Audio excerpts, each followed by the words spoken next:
কারণ এখানে যিনি ভালো করবেন তিনি যেমন আনন্দ পাবেন, যিনি ভালো করবেন না বা সফলতা নিতে পারবেন না তিনি পরবর্তী পর্যায়ে সফলতার জন্য তার চেষ্টা করে রাখবেন।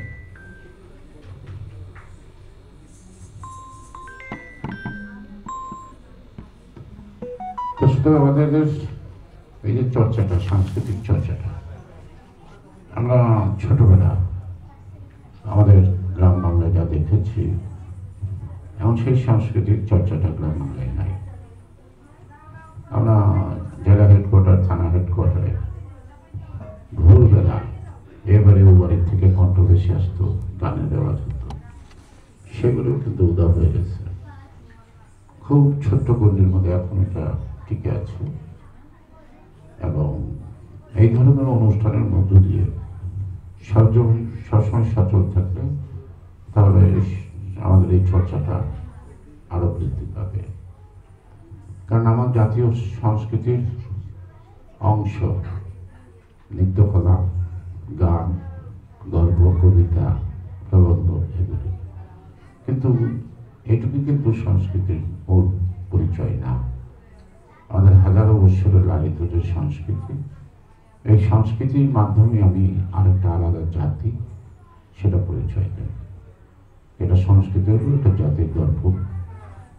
আপনি আপনাকে দেখেন না, অন্যকে দেখেন। আপনি যখন আয়নার সামনে দেখবেন, দাঁড়াবেন, তখন আপনি আপনাকে দেখবেন। সুতরাং একটা জাতি থেকে আরেকটা জাতি যে আলাদা, তার মূল মাপকাঠিটা সংস্কৃতি। এই সংস্কৃতির মধ্যে সেই যে জাতির সত্তার মধ্যে ভাষা থাকবে, তাই না, ধর্ম থাকবে, তারপরে আমাদের হাজারো বৎসরের যে নানা ধরনের সংগ্রাম, এই সংগ্রামের ইতিহাস থাকবে এবং আমরা কোন লক্ষ্যে বুঝতে চাই তার প্রচেষ্টা থাকবে। আর আমাদের গ্রামীণ জীবন নয়, সকল জীবন, নগর জীবন অনেক ঠিক কাছাকাছি যোগাযোগের কারণে এখন শহরের খাবার, গ্রামের খাবার এক। হিন্দু মুসলিমের বিয়ের খাওয়া দাওয়ার সময় আলাদা আলাদা ছিল, আলাদা রকমের ছিল। এখন একই বাবুর্চি, একই আইটেম, একই ধরনের খাবার, আর পারস্পরিকভাবে পাশাপাশি বাস করবো। একসময় বিয়ের শাদীতে, হিন্দু বাড়ির বিয়েতে খুব গণ্যমান্য দুজন মুসলিম পরিবারের লোক ছাড়া আমন্ত্রণ পাইতাম না। আবার মুসলিম বাড়ির বিয়ে তো দেখা যেত যে একান্ত গণ্যমান্য দুজন হিন্দু দাওয়াত পেত, তাদের জন্য আলাদা খাওয়া দাওয়ার ব্যবস্থা। কিন্তু আজকে কিন্তু নাই। এখন প্রতি বাড়িতে, প্রতি অনুষ্ঠানে হিন্দু মুসলমান, মহিলা, নারী, পুরুষ একই সঙ্গে একই প্যান্ডেলের নিচে পাশাপাশি বসে খাওয়া দাওয়া করে। অর্থাৎ এই যে সংস্কৃতির যে একটা ধারাবাহিক সংযোজন, এটাকে আমি পরিবর্তন করবো না, সংযোজন। কারণ সংস্কৃতিটা এক জায়গায় বসে থাকে না, এটা নানা দেশের সাথে গ্লোবালি যখন আমরা এখন বাস করি, তখন নানা দেশের সংস্কৃতিও কিন্তু আমার সংস্কৃতির শ্রীবৃদ্ধি করবে বা আমার সংস্কৃতিও অন্যান্য দেশ ঋণ করে দিবে। তাতে দেখবেন হিন্দু ছবির অনেক গান আছে বাংলা গানের সুরে, অনেক গান আছে বাংলা গানের সুরে, ওই গানগুলি গায়। তো সেই কারণে আজকে আমার কাছে ভালো লাগে। অনেকদিন যাবত এটা তো 13তম অনুষ্ঠান, কিন্তু এটি চলছে বোধহয় মাসব্যাপী। এই যে খুঁজে খুঁজে বের করা এদেরকে, আর কষ্ট করে এখানে আসা, এবং তারা যতটুকু শিখতে পারছে ততটুকু প্রকাশ করার মধ্য দিয়ে তাকে ভবিষ্যতের জন্য তৈরি করা, এটা একটা মারাত্মক ব্যাপার। তো সেই জন্য আমরা বলবো যে আমাদের সংস্কৃতির মধ্যে যেমন পোশাক আশাকের ব্যাপার আছে, আচার আচরণের ব্যাপার আছে, খাওয়া দাওয়ার অভ্যাসের মধ্যে ব্যাপার আছে। আমি যে বাঙালি, আমি যে বাংলাদেশে, এটা আমি যতই আধুনিক হই না কেন, যত বছরই আমেরিকার সময় কাটাই না কেন, যত বছরই আমি জাপানের সময় কাটাই না কেন, কিন্তু আমার যে লালিত যে সংস্কৃতি, সেটা কিন্তু কখনো আমি ভুলে যাব না। আমি কাঁটা চামচের খাবার টেবিলে বসলেও হঠাৎ দেখা যাবে যে আমার খালি হাত দিয়ে আমি খাচ্ছি, অন্যরা হয়তো তাকায় থাকবে, তাই না?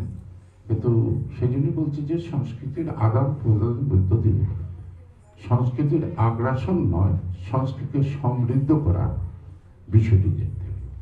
আর ভারতের ছায়াছবি যত কিছুই দেখেন, ওরা ভারতীয় সংস্কৃতিকে কিন্তু কখনো কখনো কিন্তু বেসিক থেকে সরে যায় না। আলটিমেটলি শুরু থেকে শেষ পর্যন্ত ওদের নিজস্ব সংস্কৃতি তুলে ধরে। সে ছবি যত আধুনিক, যত কিছুই হোক, যতই মানে আনন্দের হোক, যতই বিষাদের হোক, সে কারণেই হাসি, কান্না, বিষাদ, যন্ত্রণা, জীবনের উপলব্ধি অনেক কারণে সৃষ্টি হয়, অভিজ্ঞতা হয়। সেগুলির সমন্বয় কিন্তু একটা জাতির প্রতিফলন করে একটা নাটক, একটা সিনেমা। লাইন বলবো, এই আকাশকে এত ভালো লাগতো যদি কিছু কিছু মেঘ নাই থাকতো। তো জীবনে যদি যন্ত্রণাই থাকতো, সুখটা অনুভব করতে পারতাম না। জীবনে যদি অভাবই না থাকতো, অভাব মোচন করে আমি স্বাবলম্বী হওয়ার চেষ্টা থেকে বিরত থাকতাম পারতাম না। আমি পথ খুঁজি, যেখানে হোঁচট খাই সেখানেই দাঁড়াই, সেখান থেকে সামনের পথটা খুঁজি। এটাই হলো কিন্তু আমাদের বিষয়।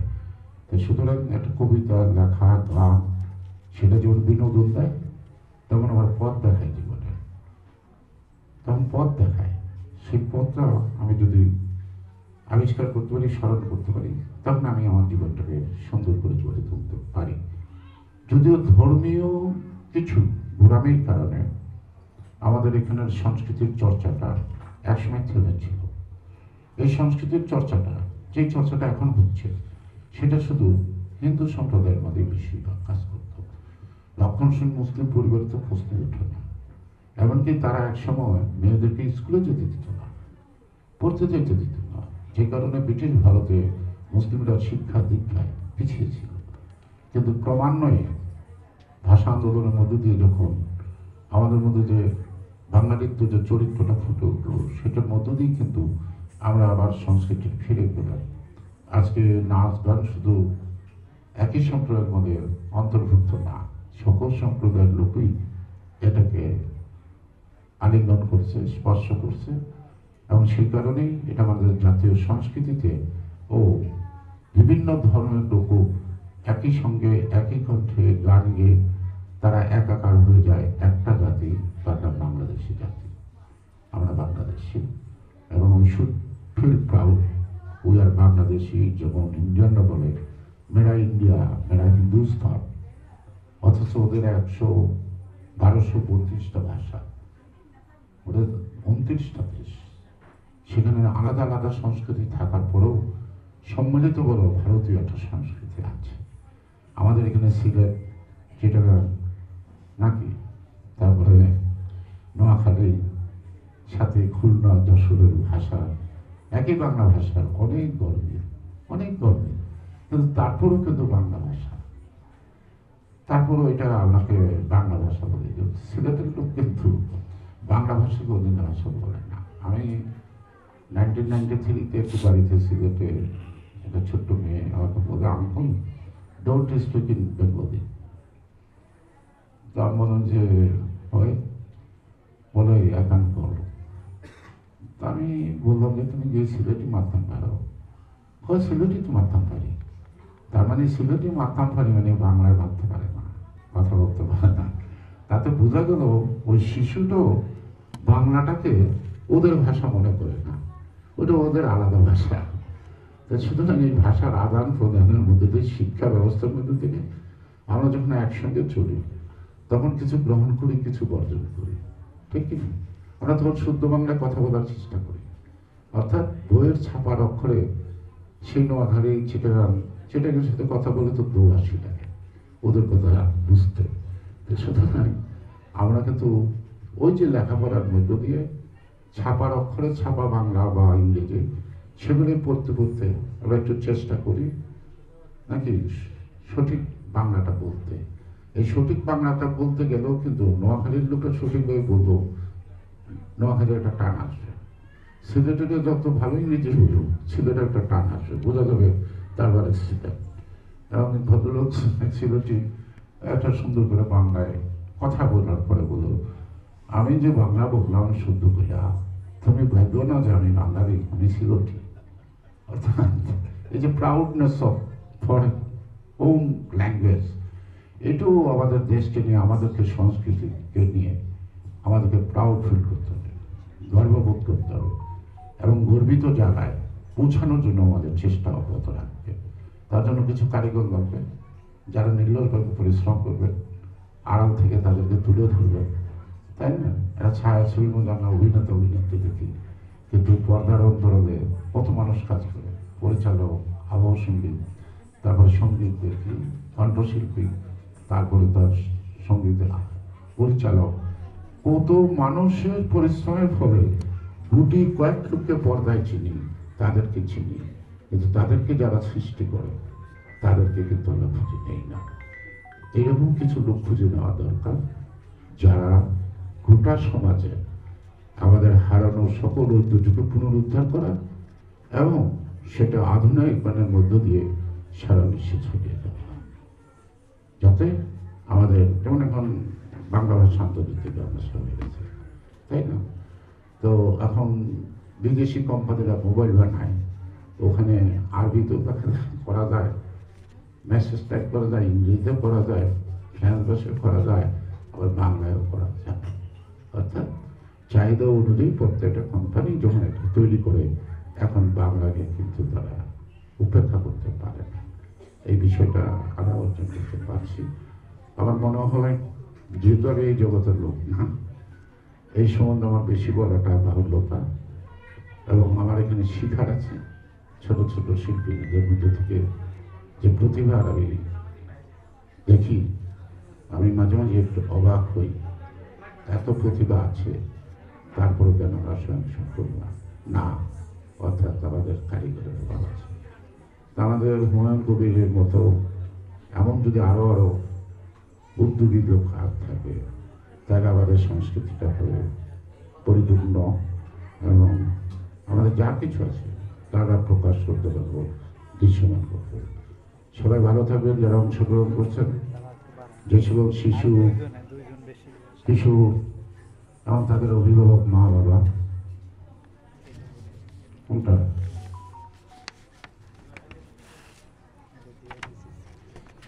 এই শিশুদের মাঝে খুঁজতে হবে নতুন বাংলাদেশের ঠিকানা। আমি যা বলতে চাই সেটা আমি না বলে এটা হুমায়ুন বলছে, ঠিক আছে? আমার মনে হয় এই লেখার মধ্যে যা আছে সে কথাগুলোই মোটামুটি বলা হয়েছে। কিছু রাজনৈতিক কথা আছে, সেগুলো হয়তো আমি বলি নাই। সেটা যেমন প্রেসিডেন্ট জিয়াউর রহমানের কথা আছে, যেখানে এখানে যেমন ফ্যাসিস্ট সরকার কত পাশ কথা, অর্থাৎ বিনা পরীক্ষায় মাঝে মাঝে বলে হয়ে থাকে। এটা একটা মানুষের জন্য খুব লজ্জার বিষয়। যেমন পরীক্ষা না দিয়ে অটো পাস করলাম, কিন্তু আমি মেধাটাকে তুলনামূলকভাবে বুঝতে পারলাম না যে আমি মেধাবী হিসেবে কতটুকু। এইটা আমার জীবনে এমন একটা ঘটনা, বিশেষ পরীক্ষা দিতে গিয়ে তা আমাকে যুদ্ধের যন্ত্রপাতির কথা জিজ্ঞেস করে, মানে অস্ত্রের নাম। তো মুখের দিকে তাকে থাকলাম। তারপরে আমি চেয়ারম্যানকে বললাম যে আপনার সাথে করবো না। কেন? আর প্রথম যে আমার অগ্রজা যারা নাকি ক্যাডার সার্ভিসে আসতো, একসময় আইসিএস, পরে সিএসপি, বিসিএস, মানে এটা সুপিরিয়র জব। সেখানে আমি দেখতাম পোশাক পরা, জুতা পরা, টাই পরা, পায়ে আঘাতে কীভাবে স্টেপ দেয়, এদের সব দিকে যাচাই করা। তারপরে তো লেখাপড়ার মান, মেধা করতো। আপনি আমাকে জিজ্ঞেস করছেন যুদ্ধের স্টাইল কি, রিভলভার কি, তা আপনি সময় দেন, আমি কাগজ নিয়ে আসবো, সবগুলি দেখাবো। আর নয় আমার সাথে চলেন, আপনাকে দেখাবো না। আমি এখানে মুক্তিযুদ্ধ হিসেবে প্রমাণিত করতে আসিনি। আমি আসছিলাম, আমি মেধাগতভাবে এই জবে রাষ্ট্র পরিচালনার ক্ষেত্রে, প্রশাসনে হোক, ফরেন সার্ভিসে হোক, এডুকেশন হোক, সেখানে আমি যোগ্যতা অর্জন করছি কি না। তখন তিনি খুব চুপ হয়ে গেল। তা আমি তখন বললাম, পরের দিন আবার ডাকলো, আমি না, আপনি আমাকে চিঠি দিবেন না, because I no more interested for job. আমি জীবনে চাকরি করবো না, আমি রাজনীতি করবো, মানুষের কথা বলবো। মানুষের সুখ দুঃখের সাথে একাত্ম হব, রাষ্ট্র গঠন করব, রাষ্ট্রকে সুন্দর করব, বসবাসের উপযোগী করব। সেই কারণেই আমি খুঁজে পেয়েছিলাম যে জিনিসটা জিয়াউর রহমানের মধ্যে। সেই কারণেই জিয়ার প্রতি আস্থা নিয়ে আমি জিয়াউর রহমানের হাত ধরে বিএনপি জন্মের আগেই রাজনীতি শুরু করি জাতীয়তাবাদ। কারণ জাতীয়তাবাদ মানে দেশপ্রেম। যার দেশপ্রেম নেই, যে সুবিধাবাদী, সে জাতীয়তাবাদী হতে পারে না। অর্থাৎ আমার জাতির উপর আঘাত আসলে, আমার জাতির সংস্কৃতির উপর আঘাত আসলে আমি যদি প্রোটেক্ট না করতে পারি, আর যদি প্রতিবাদ না করতে পারি, তাহলে আমি জাতীয়তাবাদী না, আমি সুবিধাবাদী। আর এই জাতীয়তাবাদীর চেতনা বোধ সৃষ্টি হয় সংস্কৃতির জন্মনে, যখন আগ্রাসী শক্তির কারণে আমার সংস্কৃতি হুমকির সম্মুখীন পড়ে, তখন সাংস্কৃতিক কর্মীরা মাঠে নামে। ঠিক আমার দেশের সীমান্তে আক্রমণ করে আমার সারা জাতি কী করে প্রোটেস্ট করার জন্য ইমোশনালি তার ইমোশনটা প্রকাশ করে, সেটাই কিন্তু জাতীয়তাবাদের লক্ষণ, যে সে দেশপ্রেমী। এক মুহূর্তের মধ্যে একটা জাতিকে একত্র করে ফেলে, যেমন ৭১-এর শহীদ জিয়ার ছোট্ট ডাক, কি ডাক? স্বাধীনতা, আপনারা যুদ্ধে ঝাঁপিয়ে পড়ুন। এই একটা ডাকে কিন্তু দল মত নির্বিশেষে, জাতি ধর্ম নির্বিশেষে আমরা আমাদের মাতৃভূমিকে পাক হানাদার মুক্ত হাত থেকে মুক্ত করার জন্য আমরা জীবনপণ বাজি রেখে আমরা মাঠে নেমে গেছি। এটি হল কিন্তু জাতীয়তাবাদের মূল মন্ত্র। দৌজু হয়, হ্যাঁ, মানে ঠিক আছে, যে দেশকে ভালোবাসে, দেশের প্রতি যার কমিটমেন্ট আছে, সেই হল সত্যিকার অর্থে একজন জাতীয়তাবাদী। আর এই জাতীয়তাকে শক্ত অবস্থানে নেয় জাতি নানাভাবে যখন বিজাতীয়তা দ্বারা আক্রান্ত হয়, তখন জাতি একত্রিত হয়ে তার মাতৃভূমি, তার ভাষা, তার সংস্কৃতি, তার ধর্ম, এই সব কিছুকে সে রক্ষা করতে চেষ্টা করে।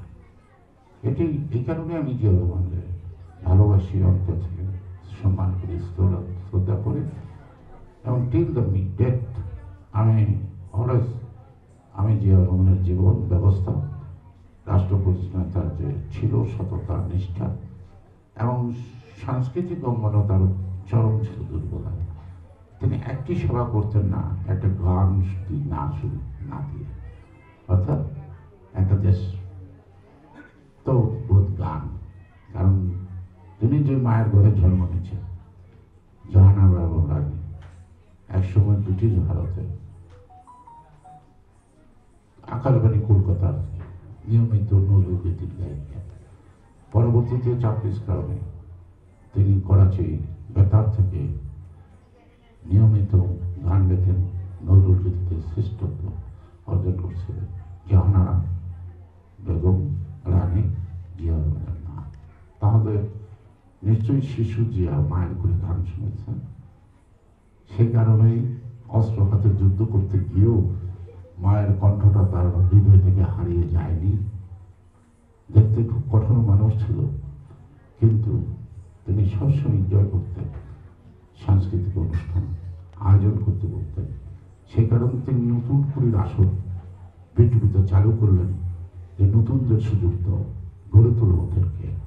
সেই নতুন করে আসর থেকে অনেক শিল্পী সৃষ্টি হয়েছে, অনেক সৃষ্টি কিন্তু এখন জিয়া রহমানকে গালাগালি করে, কিন্তু তারপরে বলতে পারে সৃষ্টি সুখের উল্লাসে জিয়া রহমান যে মন ছিল তিনি সৃষ্টি করে গেছেন। সেই সৃষ্টি তার বিরুদ্ধে বলুক আর যাই বলুক, বা তাকে সৃষ্টি করছেন, সেটা শিল্পী হিসেবে প্রতিষ্ঠা লাভ করছে, এটা তো সত্য। সেই কারণে সব সৃষ্টি আপনার কাজে লাগবে না, কিন্তু সব সৃষ্টি কিন্তু কি যে যে জগতে সৃষ্টি হবে সেই জগতে সে অবদান রাখবে। আর কিছু আমার মনে বেশি সময় নিলাম, অনেক শিল্পী গান শুনতে হতো এতক্ষণ না। তো আপনারা যারা এখানকার জাজ আছে, তাদেরকে যারা সংগঠক আছে, যারা হয়তো জাজ মানে তো বিচারক মন্ডলী, তারা তো খাতা দেখবে কি বায়াস্ট হবে না নাকি? আর তাদেরকে তো কানে কানে বায়াস করার সুযোগ নাই। তারা কানে যেটা শুনবে, তারা যতটুকু বুঝবে গানের স্বরলিপি, ব্যাকরণ, কে কোনখানে আমি ছন্দ দেবো তো গান তো ভালো গেল, সে বাদ পাবো কেন? কিন্তু ভালো গাওয়ার মধ্যে যে উপস্থাপনের মধ্যে যে তার গলার স্কেলটা কখন উঁচা নামার মধ্যে একটু সঠিক হয়নি, সেটা তারা বোঝে, সেগুলি তারা মার্ক দেয় এবং পরবর্তী তাকে বুঝেও দেয় অনুষ্ঠানে, তোমার এই জায়গাটা আবার গাও, এই জায়গাটা তুমি করবে। কিন্তু শ্রোতারা কিন্তু তার এই ভুলটা করতে পারে না। তো আমার মনে হয় সে যারা বিচারক আছেন তারা নিখুঁতভাবে সেই বিষয়গুলি দেখবে যে বেসিক কনসেপ্টটা সঠিক বুঝি কেউ হয় না, তার উপরে তারা নম্বর দেবে এবং যে হেরে যাবে সেও যেন না মনে করে তারপরে ইনজাস্টিস হয়েছে, যে হেরে যাবে প্রতিযোগিতায় সে যেন না বলে বিচারকটা আমার উপর ইনজাস্টিস করছে, সেই দিকটা খেয়াল রেখেই বিচারক মণ্ডলী সিদ্ধান্ত দিতে হবে, বাছাই করতে হবে। ভালো থাকুন, সুস্থ থাকুন, আপনাদের প্রত্যাশা পূরণ হোক, বাংলাদেশের মানুষ সুখ, স্বস্তি, শান্তি, একটি গণতান্ত্রিক পরিবেশ যেখানে আমরা মিলেমিশে থাকতে পারি একসঙ্গে।